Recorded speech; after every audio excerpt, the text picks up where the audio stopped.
O vídeo já vai começar, mas antes, não se esqueça de se inscrever e ativar as notificações.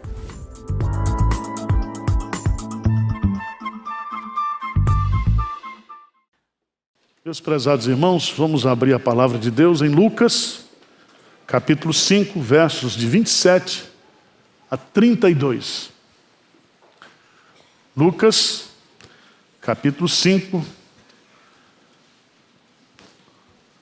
versos 27 a 32.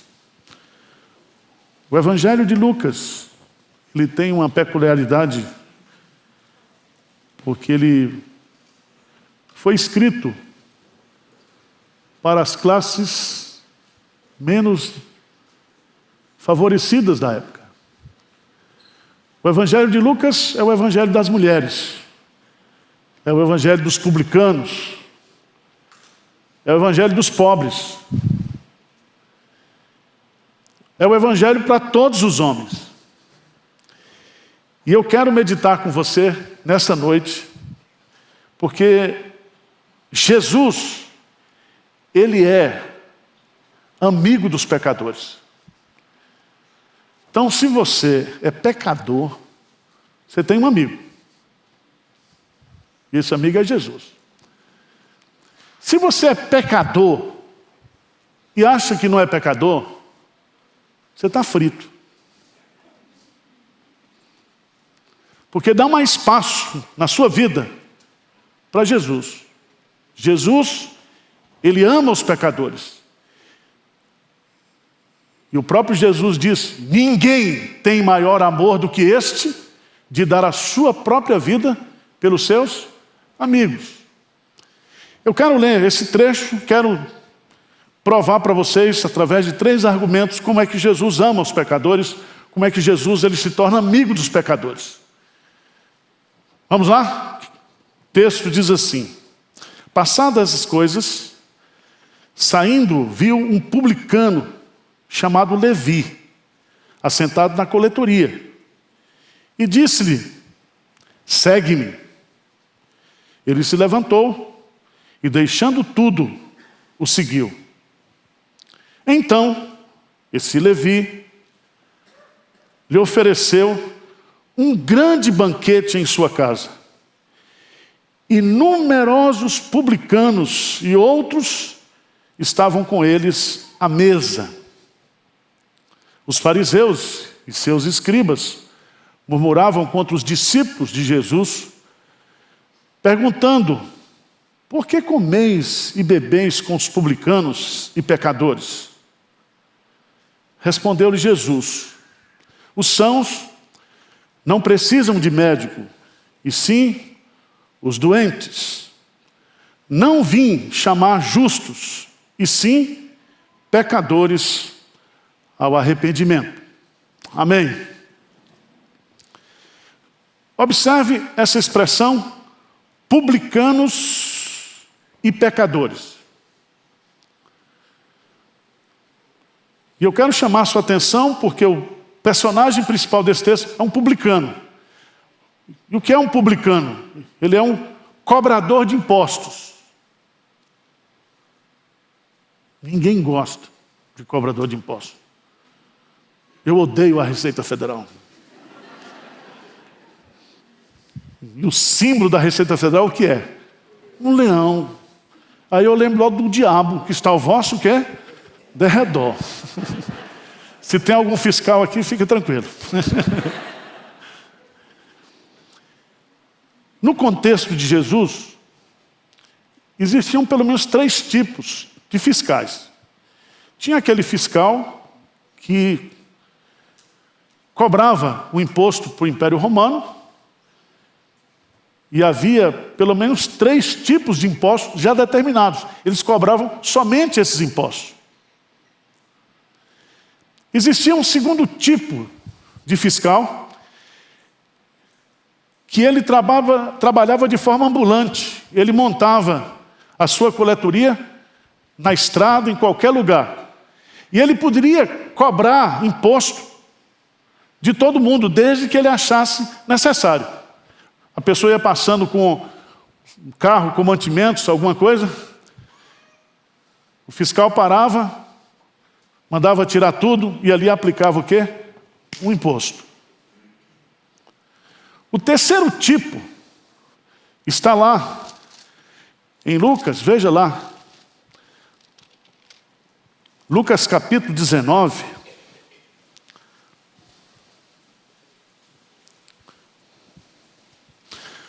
Esse homem chamado Zaqueu. No versículo 2 diz que Zaqueu, ele era o quê? O maioral dos publicanos. Ele não somente cobrava imposto, governo, ele não somente poderia ser essa função de um fiscal ambulante, mas além de fazer isso, ele podia, ao cobrir a cota de impostos para o Império Romano, ele poderia então enriquecer-se cobrando impostos das pessoas. E se você observar, esse pessoal tinha uma atração por Jesus muito grande. Veja lá, por favor, em Lucas capítulo 15.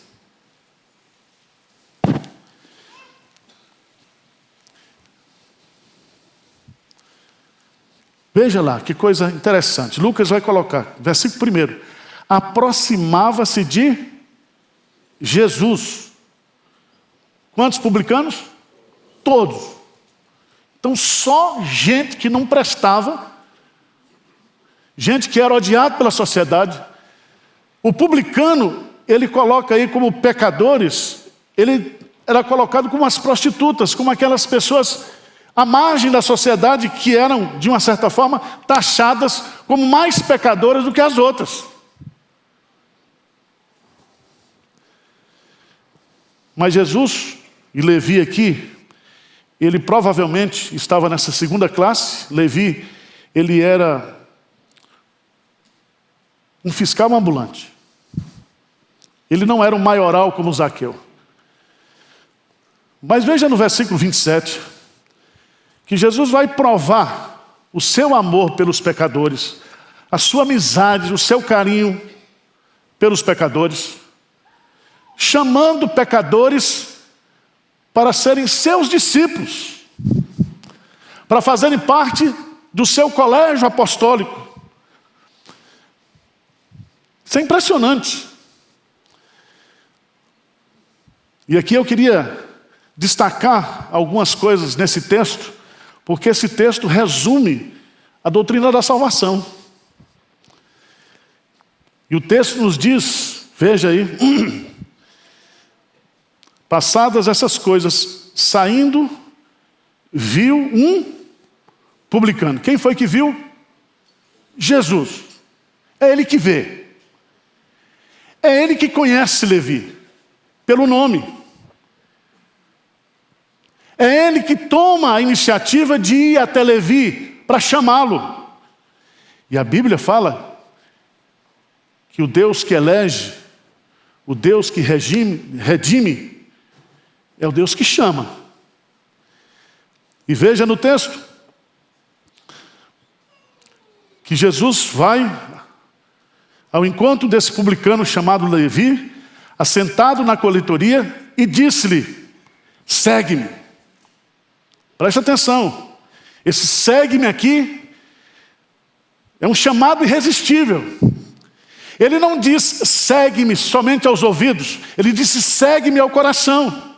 O Espírito Santo estava produzindo no coração de Levi o chamado eficaz. A graça de Deus estava sendo derramada sobre aquele homem. E diz o texto que esse chamado é irresistível. Ninguém, nenhum pecador pode resistir ao chamado eficaz. Você resiste ao chamado ao ouvido, mas quando o Espírito Santo chama você internamente, você não consegue. A graça de Deus é irresistível, o chamado de Deus é irresistível. E diz o texto que ele se levanta, ele deixa tudo e passa a seguir a Jesus. Veja que coisa interessante nesse texto, porque Levi vai ter o seu nome trocado para Mateus, e Levi, esse publicano, vai escrever o Evangelho de Mateus. E ele vai se dirigir justamente aos judeus para mostrar que Jesus é o Messias, mas o Messias não somente para Israel, ele vai ser um Messias para todas as nações. Por isso que ele começa no nascimento de Jesus, trazendo os reis magos. Por isso que ele termina o Evangelho dando a grande comissão: e de fazer discípulos de todas as nações. Então eu queria chamar a sua atenção para esse fato importantíssimo. É que o Filho do Homem, ele veio buscar e salvar o que havia perdido. Então Jesus quer salvar perdidos. Jesus quer na sua companhia perdidos, pecadores.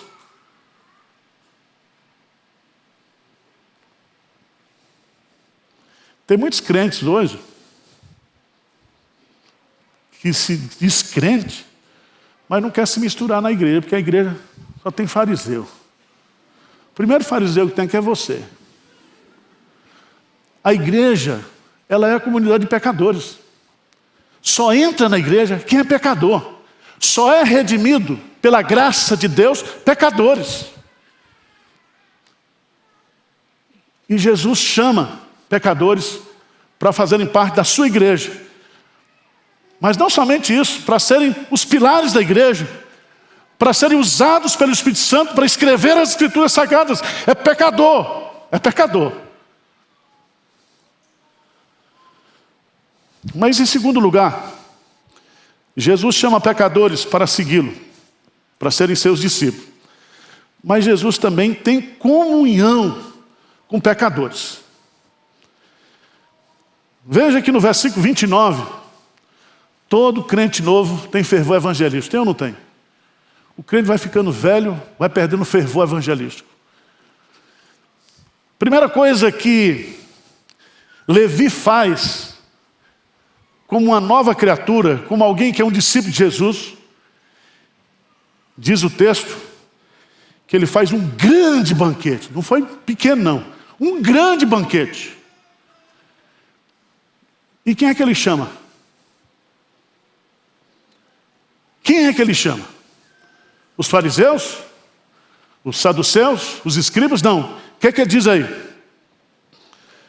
Versículo 29. Então lhe ofereceu Levi um grande banquete em sua casa. Agora veja o detalhe do texto. E numerosos o quê? Publicanos. Numerosos. Tem crente que quando se converte não quer mais contato com os outros publicanos. Ele agora é santo. Isso é uma inversão de valores. Porque a partir do momento que você é convertido, que você é um pecador regenerado, você tem que amar aqueles pecadores que não estão regenerados. E tentar apresentar para esses pecadores a pessoa de Jesus Cristo. E aqui nesse texto, numerosos publicanos e outros estavam com eles o quê? À mesa. E o que significa isso? Estar à mesa com Jesus significa ter comunhão com Jesus.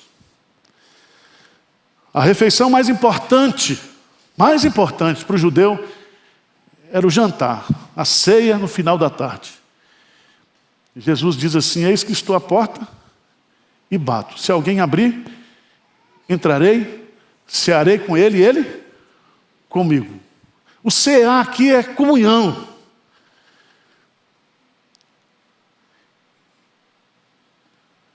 Nós vamos participar aqui da mesa do Senhor. Para quem é essa mesa? Só para pecador. Se você hoje for comer o pão e beber o cálice e não entender que você é um pecador, E se você não examinar a si mesmo e pedir perdão pelos seus pecados, purificação pelos seus pecados, você não é digno de participar da mesa, porque essa mesa é para pecadores, não é para santo. Vocês estão entendendo ou não?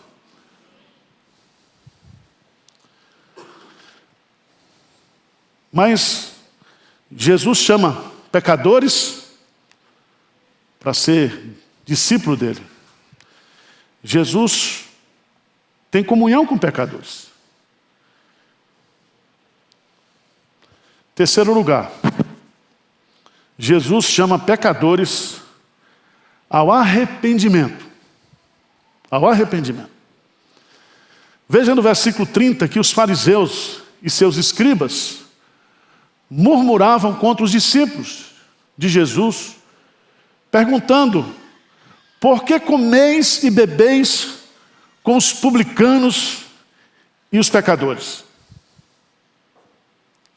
Veja que os fariseus, e aqui também os escribas, eles se achavam pessoas especiais, pessoas santas, pessoas que não poderiam estar na companhia de outros pecadores, sendo eles pecadores também, porque eles se achavam pessoas perfeitas, moralmente perfeitas. Os fariseus, eles não tinham um relacionamento social, eles só se relacionavam entre si, eles não se relacionavam com o povo comum, eles não se relacionavam com essa classe da sociedade que eram pecadores. Os fariseus diziam: é melhor você queimar a lei do que dar a lei para uma mulher estudá-la. Os fariseus oravam: graças a Deus, porque eu não nasci gentil, nem nasci mulher. Eles se achavam, eles se auto-reconheciam como pessoas melhores do que as outras. Por isso, dá um pulinho lá, por favor, em Lucas. Lucas capítulo 18. E Lucas vai sempre bater nessa frase. Versículo 9 do capítulo 18 propôs também essa parábola. Alguns que confiavam em si mesmos, por se considerarem o quê? Justos. Não é que eles eram justos, eles se autoconsideravam justos. Mas não somente isso, eles desprezavam os outros. E aí vem a parábola: dois subiram ao trono, ao templo, com o propósito de orar. Quem? Um fariseu e o outro o quê? Publicano. E aí o fariseu, ele se põe de pé e ele ora para si mesmo. Como diz o pastor Hernandes, diante do espelho: grandioso és tu, grandioso és tu. Ele diz aí: ó Deus, graças te dou, porque não sou como os demais. Eu sou melhor do que os outros. E eu estou, graças a Deus, que eu sou bom. Eu sou melhor. E aí ele vai: roubadores, injustos e adúlteros, nem ainda como este publicano. Aí o publicano aqui está na ralé da ralé mesmo. Que ele fala de tudo que não presta, aí diz assim: e o publicano. Mas aí, veja o texto, ele diz que jejua 2 vezes por semana, dá o dízimo de tudo quanto ganha. O publicano, estando de pé, longe, não ousava nem ainda levantar os olhos ao céu, mas batia no peito, dizendo: ó Deus, ser propício a mim, pecador. E a moral da história?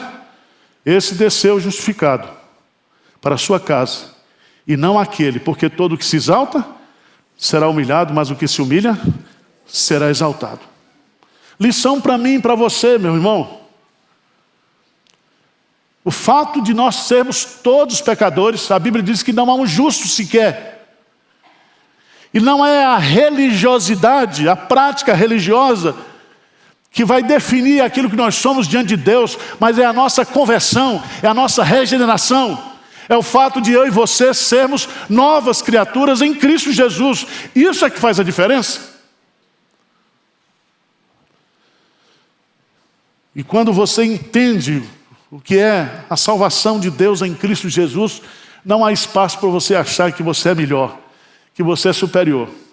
Aliás, você tem que orar todo dia: não me deixes cair em tentação, mas livra do mal. Você ora todo dia: perdoa os meus pecados, os nossos pecados, assim como nós perdoamos os nossos devedores.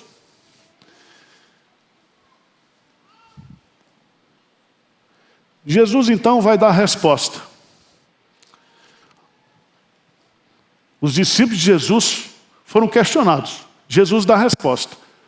Respondeu Jesus: os sãos não precisam de médico, e sim os doentes. Não vim chamar justos, e sim pecadores ao arrependimento. Preste atenção que Jesus vai dizer que o pecado, ele é uma doença. Uma doença hereditária, uma doença incapacitante, uma doença repugnante, uma doença poluente, uma doença contagiosa, uma doença profunda, uma doença mortal. Todos nós, pecadores, somos doentes. A doença que existe em mim e você é o pecado, e a causa de todas as outras enfermidades. Mas tem gente que está doente e acha que não está doente. Aí não vai para o médico. Quando você tem os sintomas da doença, a primeira coisa que você faz é procurar o quê? Um médico. E o médico aqui é Jesus. Ele é um médico. Porque a lei que foi dada a Moisés dava o diagnóstico da doença. A lei aponta o pecado, a lei mostra o pecado. A lei faz uma revelação daquilo que eu sou e daquilo que eu não posso cumprir. E pela lei de Moisés, ninguém será justificado diante de Deus. A lei revela o pecado que está em mim, a doença que está em mim. Mas Jesus é o médico. Porque quando você descobre o seu pecado, a sua doença pela lei, você corre então para a graça de Jesus, para o perdão de Jesus, pela justiça de Cristo. Aquele que não conheceu o pecado, o fez pecado por nós, para que nele fôssemos feitos justiça de Deus. Jesus é o médico que erradica o pecado, que tira o pecado, que destrói o pecado, que mata o pecado. O profeta Isaías diz: pelas suas pisaduras fomos nós sarados, curados, completamente, instantaneamente, eternamente. Nós somos pecadores que convivemos com a presença do pecado, mas em Cristo Jesus nós já estamos curados. E um dia Ele enxugará dos nossos olhos toda lágrima, e não haverá mais dor, sofrimento, tristeza, e estaremos com Ele para sempre.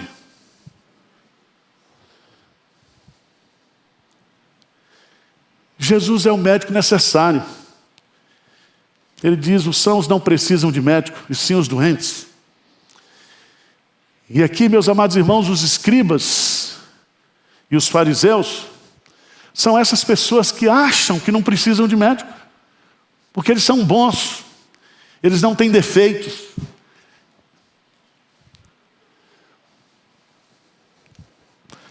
Mas o que eu acho lindo nesse texto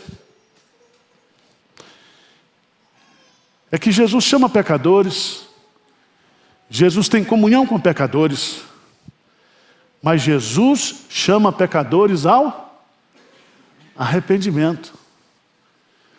Jesus ama o pecador, se aproxima do pecador, mas a sua intenção é que esse pecador seja transformado, que haja uma mudança, que haja arrependimento, que haja abandono de pecado, que haja fé nele. E é tão interessante, porque ele diz, não vim chamar justos, e sim pecadores. E qual é o exemplo aqui do contexto? Levi. Então Levi é, diante daquele público, um exemplo de que Jesus Cristo veio chamar pecadores ao arrependimento. Quando o maioral dos publicanos se converte também, ele diz lá, se tenho defraudado alguém, restituirei 4 vezes mais. E Jesus diz, não, hoje veio salvação a essa casa. Porque esse publicano também, ele é filho de Abraão. Ele é herdeiro da graça, da promessa de Deus.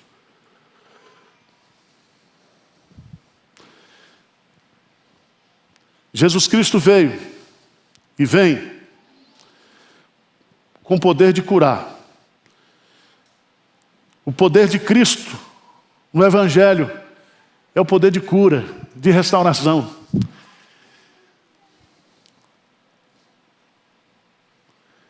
Veja lá, e eu vou encerrar. Isaías, capítulo 61.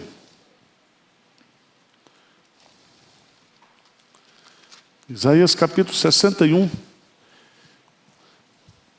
É Jesus. Ele está dizendo, o Espírito do Senhor Deus está sobre mim. Porque o Senhor me ungiu para pregar. Então Jesus, ele diz, eu sou pregador. Mas ele diz também que ele vai pregar boas novas aos quebrantados. Quem são os quebrantados? Aqueles que se reconhecem o quê? Pecadores, doentes, que precisam de arrependimento, que precisam de transformação, que precisam de mudança de vida. Mas ele diz também que Jesus é o médico. Ele veio, ele foi enviado, enviou-me a curar os quebrantados de coração. Quem cura é médico. Mas ele também é o libertador, a proclamar a libertação aos cativos e a pôr em liberdade os algemados. Mas ele veio também para ser o consolador, para consolar todos os que choram. Eu quero desafiar você nesta noite, para que você se reconheça um pecador diante de Deus. É pedir demais? É você se esvaziar de toda soberba espiritual, de achar que nós somos melhores. Porque o grande equívoco da igreja é quando a igreja, ela ao receber a salvação de Deus, ela se encastela, ela se fecha e não entende que a sua missão é chamar pecadores ao arrependimento. Então, você que é trambiqueiro e que virou crente, passou para a lei dos crentes agora, você faz um jantar na sua casa e reúne multidões de trambiqueiros que sabia dos seus trambiques e apresenta Jesus para eles. Essa é a nossa missão, irmãos. Essa é a nossa missão. E quando Jesus institui a ceia, que nós vamos participar agora, ele diz, fazer isso em memória de mim. É um memorial. Você traz à memória o que Cristo fez por você. Ele morreu por você. Ele amou você e morreu por você, sendo você ainda pecador. Mas não somente isso. Esse sacrifício que nos salva é o sacrifício também que nos purifica na nossa caminhada. Então, se a Santa Ceia por um mês, você tomou o mês passado, é um mês de pecado para abandonar hoje aqui, para se arrepender. Não sei se você se lembra de todos. Davi fala daqueles que me são ocultos. A gente tem tanto pecado, tem pecado que não sabe. E se aproprie hoje do poder, da cura.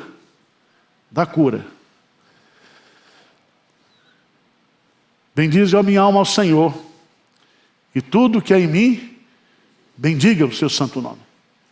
Bendize a minha alma ao Senhor, e não te esqueças de nenhum só dos seus benefícios. Ele é quem perdoa todas as tuas iniquidades e sara todas as tuas enfermidades. Nós estamos curados pelo poder do sacrifício de Jesus Cristo. Amém? Então você é um pecador salvo. Amém? Você é uma nova criatura. O seu passado já não tem mais valor. Nós lutamos contra a presença do pecado, mas nós já estamos livres do poder do pecado, da escravidão do pecado. E o perigo para todos é morrer em seus pecados. Mas nós não estamos morrendo em nossos pecados. A Bíblia fala, aqueles que morreram em Cristo.